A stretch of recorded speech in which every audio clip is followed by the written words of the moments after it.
So the first thing I want to do is welcome you all here to CSL Charlotte because we are the Mind Body Spirit Center. And as the Mind Body Spirit Center, the topic is we began from quantum possibility. We'll start with a short centering, and I'm telling you, it is not going to be that long because I got to tell you a little bit about this, but just take that deep breath. You heard it. I survived. I'm still breathing. This means my life is not finished yet. What about you?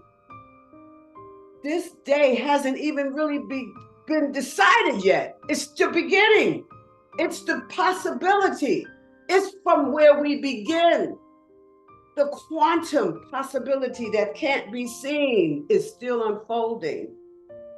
What we just heard is the sound of someone remembering her own strength. The sound of someone who walked through the dark and found meaning. Oh my God. Do you know what? That's not just lyrics. That's the story of my life. I don't know about you. Besides, every one of us has survived something. Every one of us has breathed through many nights. You made it, but you didn't think you were going to get through some of them nights. And somehow, we're still here. Still unfolding, still becoming. You heard the flow about the Tao. I'll tell you a little bit about that in a minute. And we're still always open and available to the quantum possibility, the one you have not seen yet, because it's the smallest level of our whole spirituality. See, we are all unique, each of us. And every one of us has this truth. And it's the truth, and it'll never be nothing else. But we began from quantum possibility. That's where we began, and that's where we will always begin. Because you never know a possibility until you step and interact with it. You're going to hear about interacting with possibility. See, what we're sharing here is something we value deeply, or at least I do. And I simply allow anyone who feels fed by it to support it. Because in that spirit of connection, what happens is we have this shared participation, right? Our community flows, and it is sustained through your generous donations. So how about just sending one or two through? And at the same time, I thank you for your part in that. But with that energy, open your minds and your hearts to, we began from quantum possibility. Now, you know, little tiny atoms, that the quantum is even smaller than that. So wiggle your fingers and your toes and connect your mind, body, and spirit and listen through that connection. Question. Have you ever noticed that there is a moment, and just think about it for a second, when you wake up, that before the day even fully begins, have you noticed there is a moment before the day fully begins? Even before thoughts start lining up for you, not even, you don't even know what you're doing right away when you first wake up. It's even before the body begins to remember its habits. Oh, I gotta pee. Oh, excuse me, I gotta go to the bathroom. Oh, I gotta eat. No, it's even before that. And before the story of what's today's lineup going to be? How is the day going to kick in? That's not even in yet. But there is a space you're in. And in that space, the day has not even been decided yet. You know who decides the day. You're either going to decide, I'm going to still be in yesterday's losses and anger, or I'm going to start a clean, straight slate. Because listen, the day can go into many directions. That's what the quantum possibility is. The field of possibility means there's tons of them, tons of possibilities all around you in the quantum. That moment, first thing in the morning, is pure possibility. Now, I'm going to talk really briefly about Werner Heisenberg and Niels Bohr. Now, that's one of the things you just had to learn if you was in psychology. And these physicists, well, not that psychology. If you took one of the ministerial classes, you would be dealing with that. But in the 1600s, they discovered something remarkable. When they looked deeply into the smallest life in the quantum possibility, they found some interesting things. And it was nothing solid. There weren't people that they saw. They saw something even softer than that. They discovered that the universe behaves differently on the quantum level. You see, up here in the physical, out here or over here, wherever we are, the quantum level behaves a lot differently than the physical level that we see every day with these eyes. But we got to learn to see with that eye, the third eye. But that's another talk. But you see, what these guys found was a range that could happen on the physical, or what could happen on the physical level, what's possible on the physical level. And so at the quantum level, life doesn't just show up as a solid object. It shows up as potential. You know what potential is, right? That means this could happen, that could happen. But there's something that has to happen so that one of those things could become your life, or in your spectrum, or in your experience. Potential on that level is waiting for interaction, your interaction, which means that potential on the quantum level is waiting for us to make some kind of choice. Remember, we keep saying it over and over, you're at choice, you're at choice. So when when physicists mention potential, they mean that they found a situation underneath or around or in this quantum field where there are many outcomes and possibilities. And not one of them have been fully chosen. That's just how our life behaves. Now, the moment the quantum level resembles how possibilities become realities on the physical level, that's because we made a choice. Okay, here. Say you had a GPS. All of us know what GPS is. It acts the same way. I'm telling you, everything that's in our world is all everywhere. It's especially, it begins in the quantum field. Okay. Imagine a GPS and you're on your phone, and all it needs is for you to enter a destination. That's you interacting with the quantum field. I need to know where I want to go, right? But at first, it doesn't show a clear path. You just see a whole bunch of streets and all that stuff. That's all a bunch of possibilities. I can go here, I can go there, or maybe I can go there. It shows a range and a map of possible places. Possibility, get it? And the map already contains many streets, many turns, many locations, many destinations, right?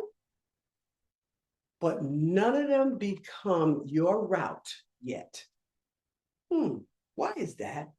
Because the system is waiting for interaction, and you have to participate in the quantum possibility. You have to choose where you want to go, and you got to be bold enough to be sticking with it and going for it. Because at the moment you do, possibilities begin organizing. Once you decide, begin organizing around and send you in that direction. That's the GPS, when it locks into a signal and then it tells you, here's your location, turn right, turn left. You just have to listen to it.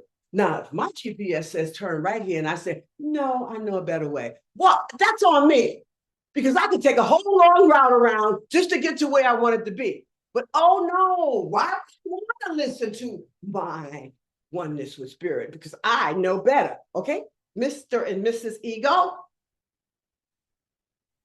That's similar to what Heisenberg and Bohr's was talking about.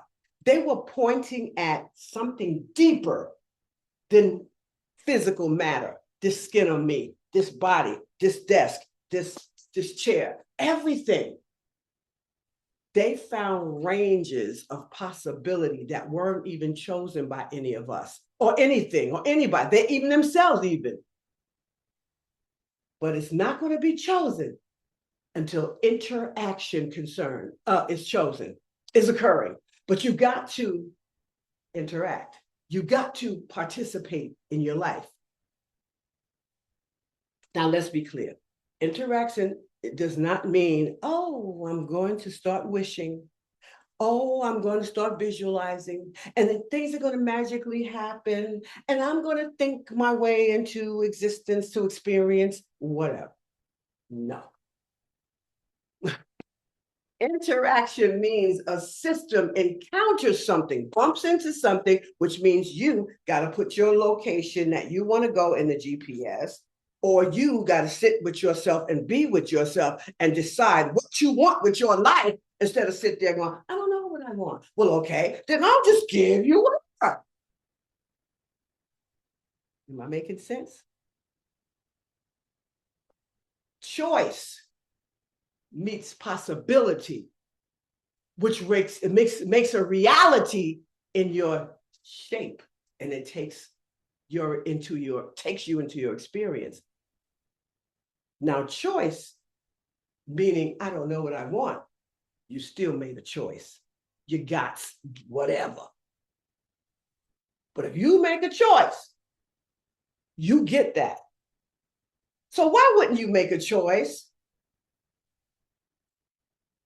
So think about that GPS and think about what I'm telling you about the quantum possibility, and then you'll see that it works more like life than you realize.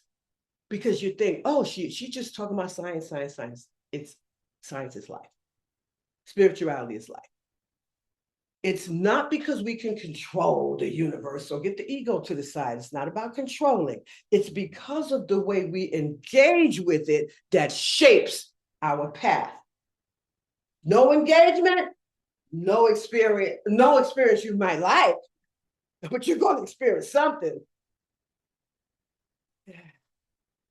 So listen, we had so many traditional, ancient things, they have ancient philosophies, we have nuanced philosophies. We got very, very, very ancient, way back in the first, but listen, this is not stuff that's brand new. It's just something you might be privy to now, but it's been here all along. So all these traditions, they sensed this stuff before physics really started talking about it, because people were just booing them away, because they were controlled by a whole new philosophy. Well, there's this particular way we want you to believe. We don't want you to believe that. You know how that goes. So anyway, we're not going there. But before physics came about, these traditions were here. These philosophies like Taoism, T-A-O, Taoist wisdom means that nothing is fixed and everything flows. Everything just responds to whatever it needs to be responding to. And everything is always becoming, always moving and changing. So get with it. In Science of Mind, Ernest Helms, he taught that there's a universal mind, but that's just the quantum field. And we just got to understand that we're not separate from it.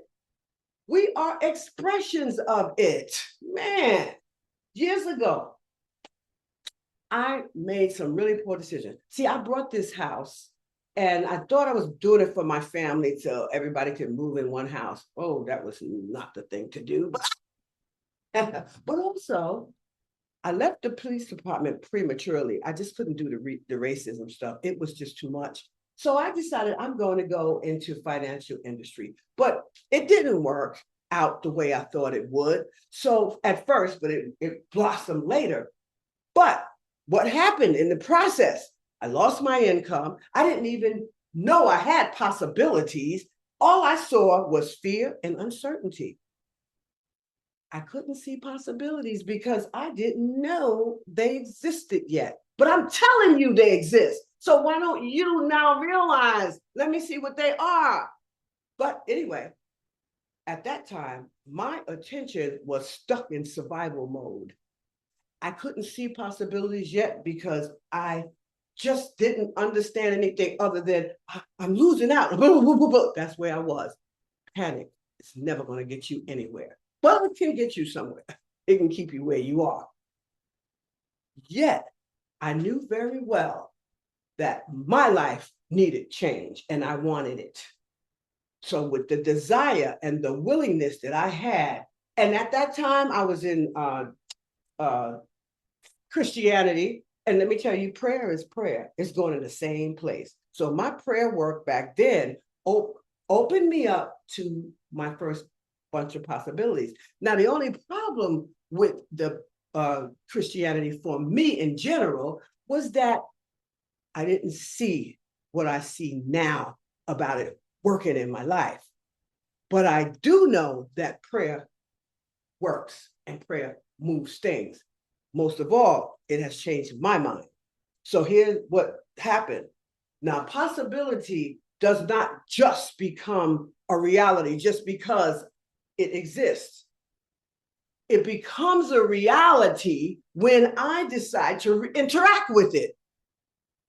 So my prayers back then was probably what interacted with it. A few of the things that interacted with other things I was doing, because I was still trying to figure out what is this meditation stuff. I was just tickling stuff, even though I didn't know we had all these big communities that did this. But anyway, so I moved from California to New York because this was dismal for me there. But not knowing what was waiting for me, I stepped out there. That means that I interacted with possibility because there's a possibility that things could get better. I don't have to stay here. That move is how I began from quantum possibility. I saw the difference between the East Coast Bible Belt, where I came from, to spirituality in California. Big difference. I walked into a unity community and I discovered possibilities I had never known before. Unity opened the door to me about affirmations, about spiritual practices, and this is the most important part, the part I play in this life. You playing a part in your life, and you can sit there and be a victim all you want to and pretend you're not, but you are. If you're not moving ahead, you're a victim, not you in general. So this is me talking to me. So I started going to the classes. I learned a lot. But here's what I noticed.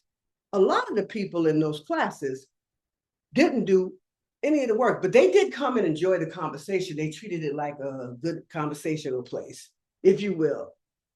The ones who were doing the work, I knew who they were right off the bat because that's how I learned. They were sharing things about how life was changing and how things was working in their lives. And yes, I took that promotion. And yes, things are going great in my relationships. And yes, blah, blah, blah. So I said to myself, well, if I commit to learning this and applying it to myself, my life is going to change forever. I knew it right then and there at some point when I was taking those classes in Unity. So for that part of my life of California, I was there for 2 years. But you know what? When I said that this would change my life forever, evidently I was right. Look at me today. True. It changed my life. That was another possibility that I interacted with. And all I had to do was say yes. Petrified to move from New York to California with a big move. I didn't care. I didn't know, but I needed to change. And you don't have to leave the state. That's just a very drastic possibility for me. I had my favorite practitioners there. I learned what they were. This is what they do, and they helped me to understand my own life. At first, I thought, how can I pay for them when I barely have enough to pay for what I have? Now I'm trying to get it together here. But I learned over and over, and this is what I learned, that when I committed to my growth every single time, but this is all spirituality. If you commit to your growth and pay for it, baby, you coming out of that rut. But here's what happened. Money always comes from out of nowhere. Paying a practitioner was one of the most powerful things I could ever do for myself and the best decisions I made. And I kept getting different ones depending on what was going on. Or maybe I kept the same one wherever I was for all that time. But if you think this work doesn't deserve to be paid for, you won't feel worthy of being paid for it if you make it a career, because you won't be feeling worthy enough to ask people for the money. But I knew how much conviction I had from what I learned how to be who I am. And I asked for the money, and I became a paid practitioner. Not very many people become that because of where they decide to think on. Now, a practitioner, they don't do the work for me. They didn't do the work for me, but they did walk me enough to help me learn more, to help me go deeper, to let me know where to look so that my intuition got stronger and more powerful. You can't do this. Well, you can, but it's a lot more work to do it on your own. But do it. If you can't, if you feel like you're not willing to give anybody anything to help you do this, then do it. You got all this stuff out here to learn this, to take your time. So it's not like you have to use a practitioner. I just think that's the quickest way out, you know? And so what I found out was that I had to pay for the level of attention I needed to be where I am today. And that's what I found out. See, paying for a practitioner for me was priceless. I saw that since this work changed my life, that I deserve to be paid for the quality I bring people today. And let me tell you something, I see why all of that happened the way it did. So later, after a couple of years, like 2.5 years in California, the first time, I moved to Charlotte. And then when I found Science of Mind over here, I said, oh, wow. But I didn't become a practitioner there yet because it was it's a 3 or 4 year process. So you can understand what the heck you're doing. You're not just going to say, hey, I'm just going to know this for you. No, you got to polish. You got to get that polish and know what you know that you know. So once I got here, that's when I became a licensed spiritual practitioner. For 4 years, I went through the licensed practitioner portion of it, and I somehow ended up learning about Michael Beckwith, who was in Agape. And that opened another possibility. So I began to get a clearer understanding of how consciousness works because I was going into the online. We had these, it wasn't online, it was the calls. We did what was they called? Oh, whatever. We did calls instead. We never saw anybody. We just was on the phone and we did all this beautiful workshops with him. But one of the things I know, I've always enjoyed counseling. So I practiced all this stuff I heard Beckwith talking about and all the other people in the group talking. So therefore, there was classes here, but I was really into that. So I got so deeply into it that once I got my license, I didn't move right away. But without those practices, I know that the possibility of becoming who I am today would have never unfolded had I not keep staying curious. But I stayed curious and I kept interacting with possibility. And then I joined our Agape like it was a regular community on these phone conference calls. Next thing I know, I was moving right back to California because now I got my license. I'm ready. This next interaction I had with the quantum possibility, I started getting paid for spiritual work because I was paying. I mean, not because I paid people, but because I knew what I knew. And I understood what I'm doing for the person, and they all knew I was worth it. And I knew I was worth it. So it became a business. Now, this was the biggest possibility of all. One day I'm sitting in my mentor's house, in Christian's house. He always had us over his house. It was just really a smart move if you want to help other people to move up into this. So one day he asked me a question about, so why don't you go into ministry? Because you got what it takes. You got it. And so I said, but see, that was the me thinking about the money, trying to make up excuses and all of that stuff. But anyway, I went for it. So it took me far more than having a license, because everybody says, oh, you're getting a license. Yeah, no. And you got a master's in science. Yeah, but that wasn't it. It wasn't that. I knew from becoming a spiritual practitioner that you got to do you first, then you can help whoever else you want. It's like put the oxygen mask on yourself, fix your life, and oh my God, everybody else, because you know how to do everybody else. So I wanted to learn more than I knew. So I didn't just need the license and degree. You know what I needed? I needed to interact for more growth. I need to interact to the process of recreating Rosedale. And I'll always recreate Rosedale, and always and always and always and always. I will never stop. But here's what I found out. That every major change that happened in my life from the time I was all thinking my life was like, whoa. Because I stepped forward. That's the reason why the change happened, because I stepped forward. And you know what? I stepped forward in times when I did not even know where I was going. I didn't even understand what I was doing until lately, maybe. I didn't wait for certainty to come knock on the door and say, okay, listen, if you do, no, I just went for it. I interacted with possibility, and that's what made life real. When you wake up in the morning, can you believe that life is quietly asking you, how are you going to meet me today? Can you believe that? Because that's what I believe. Your oneness with spirit is not here to judge you. It doesn't, make you feel bad. You make you feel bad. You co-create with it. Use it. The sky is the limit. That means you could live like you're weightless, like there's no weight on you. But so many people keep this heavy gear on them, weighing them down. Let go of that heaviness from your past. Let go of that order that you must have this first before you do that. Because in order to see quantum possibility, you need to be weightless and free. You need to sit with yourself and be still, or maybe not be still. You need to take a walk with yourself, and that's stillness. But you need time with you every day. You, just you.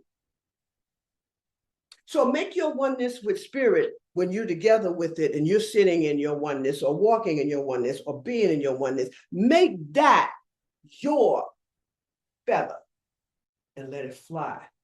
And as soon as you let that weight free, you begin to move on. So this way you can flow as you sit in the silence with yourself. And I'm telling you, that's when it all happens.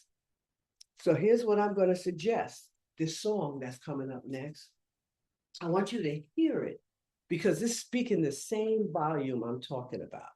So you can stop being bogged down with all that heaviness you got going on, because life is still unfolding. And this is the deal. It's always going to be. So you get to unfold with it. So when you become weightless, you're free. You can fly and float as high as you want. I know that I want to say something, but here's the thing.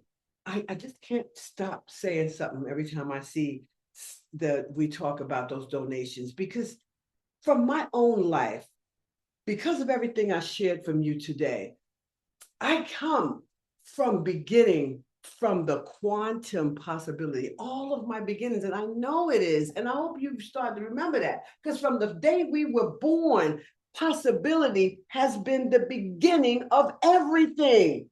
Maybe he's going to be a doctor. Maybe he's going to be a bum. but it's all going to be decided what he or she decides, right? And every step of your journey, every class you take. So let me just use me. Every step of my journey, every class I took, every practice, and every breakthrough that happened in my life came because I interacted with possibilities that were placed in front of me that I did not know if they would work out or not. But I knew that I couldn't get it by not trying. See, I'm not speaking from a book. I'm speaking about how I began from quantum possibility. Your donations don't just help us run a Zoom account. It's so much more than that. They keep this field of possibility open for you. And when you are on Facebook or YouTube, for the people who come in once in a while, and for people who show up every Sunday, it keeps us all open. So when you give today, you're not just giving to an organization, you're giving to the possibility that lives in this space, CSL Charlotte. You're giving to the unfolding of your own life. We begin in possibilities, guys. We begin in possibilities and we live in possibilities. So thank you for strengthening. We begin from quantum possibility through your giving. And thank you for joining us for We Begin from Possibility, and see how it begins to start working in your life. So as we wrap up our time together, we begin from quantum possibility. We begin from quantum possibility. So accept change and be willing to sit with yourself. The more consistently you sit, the easier it is for you to live from where we began, from quantum possibility. I was going to say quantum field, but it's still the field. Remember, we began from quantum possibility. So until we meet again, stay with it and come back and understand for the rest of this week that you began from quantum possibility, and watch who you are becoming when you keep remembering where you began every day. And so it is. Well,